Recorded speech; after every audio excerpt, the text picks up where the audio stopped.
يقدم لنا المخرج باسل الخطيب رؤية فنية مذهلة تلامس أعماق النفس البشرية في مسلك الحياة، حيث تتشابك الأقدار وتتكشف الخبايا. يبدأ البحث عن معنى أعمق. نلتقي بصالح في حارته البسيطة، حيث يعيش هدوءاً يخفي وشاح العاصفة. فجأة تتزلزل الأرض من تحت قدميه، وتحيط به أزمة مالية طاحنة تغير مسار حياته. تتصاعد الأحداث بشكل درامي، وتتشابك الخيوط لتكشف عن صراع داخلي وخارجي مرير. تتجسد المعاناة في كل لحظة، وتنهمر الدموع شاهدة على عمق الألم واليأس. هل سيجد صالح طريقه وسط هذه الظلمات؟ هل سيعيد تقييم كل شيء في وجوده؟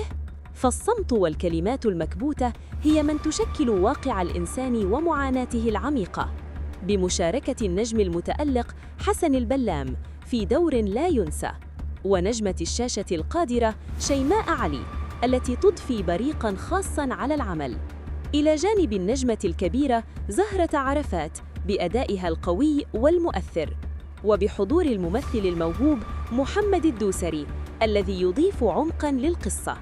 مسلسل آخر الشهر قصة تلامس الوجدان وتحرك المشاعر الإنسانية العميقة.